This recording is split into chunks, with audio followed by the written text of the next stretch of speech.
Hello friends, healthies and ബ്യൂട്ടീസിൻ്റെ പുതിയൊരു വീഡിയോയിലേക്ക് എല്ലാവരെയും സ്വാഗതം ചെയ്യുന്നു.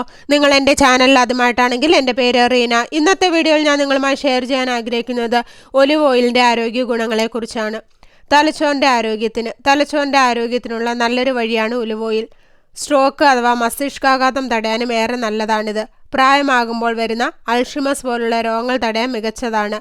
ഓർമ്മശക്തിക്കും ബുദ്ധിശക്തിക്കുമെല്ലാം ഏറെ ഗുണകരമാണ് ഒലിവ് ഓയിൽ ഭക്ഷണത്തിൽ ചേർക്കുന്നത്. എല്ലുകളുടെ ആരോഗ്യത്തിന് കാൽഷ്യം വലിച്ചെടുക്കാൻ ശരീരത്തെ സഹായിക്കുന്നത് വഴി ഒലിവ് ഓയിൽ എല്ലുകളുടെ ആരോഗ്യത്തിന് ഉത്തമമാണ്. ഇതിലടങ്ങിയിരിക്കുന്ന ഘടകങ്ങൾ അസ്ഥികളെ സഹായിക്കുന്ന ഒന്നാണ്. പ്രായമേറുമ്പോൾ എല്ല് തേയ്മാനം പോലുള്ളവ തടയാൻ സഹായിക്കുന്ന ഒന്നാണ് ഒലിവ് ഓയിൽ.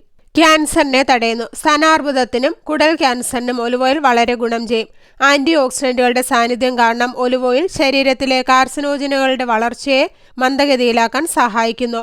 ഇത് ക്യാൻസറിനെ തടയാൻ സഹായിക്കും. ചർമ്മത്തിൻ്റെ ആരോഗ്യത്തിന് ഒലിവ് ഓയിൽ പതിവായി കഴിക്കുന്നത് ചർമ്മത്തിൻ്റെ നിറം മെച്ചപ്പെടുത്താൻ സഹായിക്കും. ഒലിവ് ഓയിൽ അവശ്യ ആൻറ്റി ഓക്സിഡൻറ്റുകളുടെ സാന്നിധ്യമുള്ളതിനാൽ ഇത് കഴിക്കുന്നത് മനുഷ്യ ശരീരത്തിൻ്റെ വാർദ്ധക്യത്തിൻ്റെ സ്വാഭാവിക പ്രക്രിയ മന്ദഗതിയിലാക്കാൻ സഹായിക്കുന്നു. ചർമ്മത്തിൻ്റെ വരൾച്ച ഇല്ലാതാക്കാനും തിളക്കവും നിറവും ലഭിക്കാനും ഒലിവ് ഓയിൽ ചർമ്മത്തെ പുരട്ടുന്നത് നല്ലതാണ്. ഹൃദയാരോഗ്യത്തിന് ട്രൈഗ്ലിസറൈഡുകൾ, LDL അഥവാ ചീത്ത കൊളസ്ട്രോൾ, മൊത്തം കൊളസ്ട്രോൾ എന്നിവയുടെ അളവ് കുറയ്ക്കാൻ സഹായിക്കുന്നതിനാൽ ഒലിവ് ഓയിൽ ഹൃദയത്തിന് വളരെ ആരോഗ്യകരമാണ്. ഒലിവ് ഓയിൽ കഴിക്കുന്നത് ശരീരത്തിൻ്റെ ഒരു സാധാരണ ലിപ്പിഡ് പ്രൊഫൈൽ നിലനിർത്താൻ സഹായിക്കുന്നു. ഇത് കൊറോണറി ഹൃദ്രോഗം വരാനുള്ള സാധ്യത കുറയ്ക്കുന്നു. പ്രമേഹത്തിന് ഒലിവ് ഓയിലിൻ്റെ ആൻറ്റി ഓക്സിഡൻറ്റും ആൻറ്റി ഇൻഫ്ലമേറ്ററി ഗുണങ്ങളും ടൈപ്പ് 2 പ്രമേഹത്തെ നിയന്ത്രിക്കാൻ സഹായിക്കുന്നു. ഒലിവ് ഓയിൽ ഉപഭോഗം ഇൻസുലിൻ സ്രവണം വർദ്ധിപ്പിക്കുകയും പാൻക്രിയാറ്റിക് കോശങ്ങളുടെ നാശത്തെ തടയുകയും ചെയ്യുന്നു. ഒലിവ് ഓയിലിലെ ഒലീക് ആസിഡ് രക്തത്തിലെ ഗ്ലൂക്കോസിൻ്റെ അളവ് ഗണ്യമായി കുറയ്ക്കുമെന്ന് കണ്ടെത്തിയിട്ടുണ്ട്.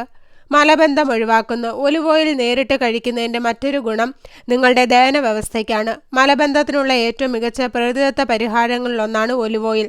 മലം മൃദുലമാക്കാനും മലവിസർജനം ക്രമപ്പെടുത്താനും ഇതിന് കഴിയും. അൾസർ, മലബന്ധം എന്നിവ ഒഴിവാക്കി ദഹനാരോഗ്യം മെച്ചപ്പെടുത്താനും ഒലിവ് ഓയിൽ കഴിക്കുന്നത് നല്ലതാണ്. ശരീരഭാരം കുറയ്ക്കാൻ സഹായിക്കുന്നു. ഭാരം കുറയ്ക്കാൻ സഹായിക്കുന്ന ഗുണങ്ങളും ഒലിവ് ഓയിലുണ്ട്. വയർ നിറഞ്ഞതായി തോന്നുന്ന വഴി അധികമായി ഭക്ഷണം കഴിക്കുന്നത് ഇത് ഒഴിവാക്കുന്നു. ഇതാണ് ശരീരഭാരം കുറയ്ക്കാൻ സഹായിക്കുന്നത്. കരളിൻ്റെ ആരോഗ്യത്തിനും ഒലിവ് ഓയിൽ അത്യുത്തമമാണ്. കഫീൻ, ആൽക്കഹോൾ എന്നിങ്ങനെയുള്ള ഹാനികരമായ പദാർത്ഥങ്ങളെ കരളിൽ നിന്ന് വളരെ വേഗം അരിച്ചുമാറ്റാൻ ഒലിവ് ഓയിൽ സഹായിക്കും.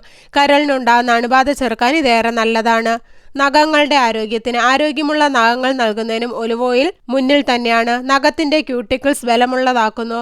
ഉറങ്ങാൻ പോകും മുൻപ് ഒലിവ് ഓയിൽ നഖങ്ങളിൽ പുരട്ടുന്നത് നഖങ്ങൾക്ക് ആരോഗ്യവും സൗന്ദര്യവും നൽകുന്നു. മുടിയുടെ ആരോഗ്യത്തിനും ഒലിവ് ഓയിൽ മികച്ചതാണ്. കൂടുതൽ തിളങ്ങുന്ന മുടിക്ക് കുളി കഴിഞ്ഞ ശേഷം കുറച്ചു തുള്ളി ഒലിവ് ഓയിൽ മുടിയിൽ പുരട്ടുന്നത് നല്ലതാണ്. കേടായതും വരണ്ടതുമായ മുടിയെ ചികിത്സിക്കാനും ഒലിവ് ഓയിൽ ശിരോചർമ്മത്തെ മോയ്സ്ചറൈസ് ചെയ്യുന്നത് നല്ലതാണ്. ഒലിവ് ഓയിലിലെ വൈറ്റമിൻ ഇ, വിവിധ ആൻറ്റി ഓക്സിഡൻറ്റുകളാണ് ഇതിന് കാരണം. ഇത് മുടിയുടെ ഗുണനിലവാരം മെച്ചപ്പെടുത്തുകയും അവയെ കൂടുതൽ ശക്തിപ്പെടുത്തുകയും ചെയ്യുന്നു. അപ്പോൾ ഇത്രയേറെ ആരോഗ്യ ഗുണങ്ങളാണ് ഒലിവ് ഓയിൽ ഭക്ഷണത്തിൽ ഉൾപ്പെടുത്തുന്നതുകൊണ്ട് നമ്മുടെ ശരീരത്തിന് ലഭിക്കുന്നത്. ഇത് ഭക്ഷണത്തിൽ ചേർത്ത് കഴിക്കാം. അതല്ലെങ്കിൽ ഒരു സ്പൂൺ രാവിലെ വെറും വയറ്റിൽ നിങ്ങൾക്ക് കുടിക്കാവുന്നതാണ്. അപ്പോൾ എല്ലാവർക്കും ഒലിവ് ഓയിലിൻ്റെ ആരോഗ്യ ഗുണങ്ങളെക്കുറിച്ച് മനസ്സിലായെന്ന് കരുതുന്നു. അപ്പോൾ ഇന്നത്തെ വീഡിയോ ഇവിടെ നിർത്തുകയാണ്. വീഡിയോ നമുക്ക് ഉപകാരപ്രദമായാൽ മറ്റുള്ളവർക്കും ഷെയർ ചെയ്യുക. ചാനൽ സബ്സ്ക്രൈബ് ചെയ്യാത്ത ആരെങ്കിലും വീഡിയോ കാണുന്നുണ്ടെങ്കിൽ സബ്സ്ക്രൈബ് ചെയ്ത് അടുത്തുള്ള ബെല്ലൈക്കൺ കൂടെ എനേബിൾ ചെയ്ത് വെക്കുക. അപ്പോൾ ഞാൻ അപ്ലോഡ് ചെയ്യുന്ന വീഡിയോസിൻ്റെ നോട്ടിഫിക്കേഷൻ ഉടൻ തന്നെ നിങ്ങൾക്ക് ലഭിക്കുന്നതാണ്.